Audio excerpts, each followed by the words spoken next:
देखिए प्रेरणा, बिल्कुल सही कहा आपने। और ये प्रारंभिक जानकारी है कि 150 लोग इस पूरी तबाही में अभी तक उनका पता नहीं चला है और वो पानी में बह गए हैं। सबसे अहम बात यह है कि ये जो पूरा ग्लेशियर टूटा है, एक तो कहा जा रहा है कि जोशी मठ, तो मैं आपको बताऊंगा कि ये मैप के ज़रिए कि ये जोशी मठ जो ये आप देख रहे हैं, ये जो पूरा जोशी मठ है और यहाँ पर नंदा देवी और ये तमाम सारी नदियाँ आपको दिख रही है। और हिमालयन स्नो स्नेचर, मतलब ये पूरा हिमालय से जितनी भी नदियाँ जी। आती है वो यहाँ पर हमें साफ तौर पर नज़र आती है। और जोशी मठ के पास ये पूरा ग्लेशियर टूटा है, तो टूटने के बाद जो नदी है, वहाँ की स्थानीय नदी है, उसमें जाकर गिरी और उसके बाद पानी का जो स्तर है वो बहुत ज़्यादा बढ़ गया है। उस नदी के आसपास जितने गांव हैं वो सारे के सारे गांवों को नुकसान पहुंचा है। एक बिल्कुल। और तस्वीर जो ऋषिगंगा पावर प्रोजेक्ट की बात की जा रही है, तो आप देख सकती है कि ये पूरा उत्तराखंड है। और यहाँ पर ये सबसे अहम बात ये है कि यहाँ पर जो ऋषिगंगा पावर प्रोजेक्ट है वो पूरी तरीके से नष्ट हो गया है। तो हुँ। जोशीमठ और उसके आसपास का जो इलाका है उसको भारी क्षति पहुंची है। और उत्तराखंड चूंकि बिल्कुल हिमालय की तराई से सटा हुआ राज्य है और वहाँ पर इस समय भारी बर्फबारी हो रही है, तो इसी वजह से ये जो ग्लेशियर है वो टूटा। और उसके बाद ये जो नज़ारा है हम देख पा रहे हैं कि इतनी भारी तबाही उत्तराखंड में हुई है, जिसमें कई लोगों के लापता होने की खबर है। दूसरा, आईटीबीपी की जो रेस्क्यू टीम है वो वहाँ पर पहुँच गई है। साथ ही जो राज्य हुँ। का एसडीआरएफ जिसे हम कहेंगे, जी। वो वहाँ टीम पूरी मौजूद है।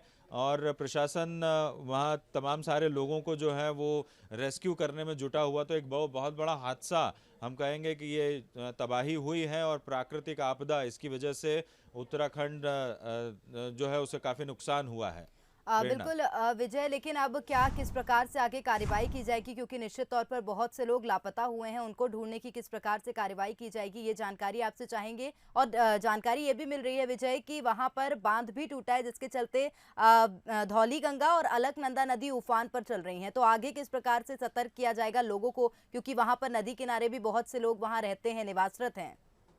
बिल्कुल, देखिए जैसे ही ग्लेशियर टूटा है तो धौली गंगा जो नदी है उसका जल स्तर अचानक बढ़ा और उस पर जो बैराज बना था वो टूटा। और बैराज तोड़ते हुए वो पूरा पानी आगे की तरफ बढ़ा है। चूंकि बैराज बनाए इसलिए जाते हैं कि पानी रुका रहे, लेकिन वो पानी जो रुका हुआ था वो अब उस जी। नदी में तेजी से आगे बढ़ा है और जिसकी वजह से आसपास के जो गांव थे उन्हें नुकसान पहुंचा है।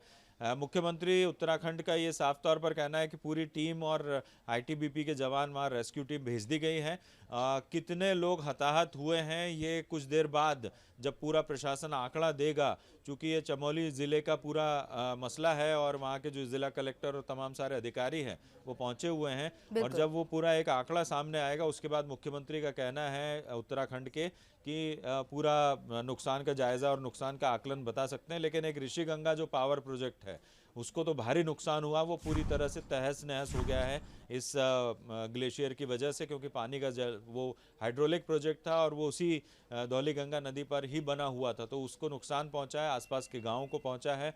और कितना नुकसान है ये कुछ देर बाद ये खुलासा होगा। बिल्कुल, कितना नुकसान है इसका खुलासा भी होगा विजय, और आगे भी नुकसान हो सकता है, क्योंकि जिस प्रकार से नदियां उफान पर हैं तो निश्चित तौर पर अलर्ट जारी किया गया है आसपास के लोगों को। लेकिन अब बड़ा सवाल ये है कि वहां पे किस प्रकार से जो लोग हैं गांव खाली कराए जाएंगे, लेकिन उनके रुकने की व्यवस्था कहाँ कराई जाएगी, इसकी ओर ध्यान देना बेहद आवश्यक है।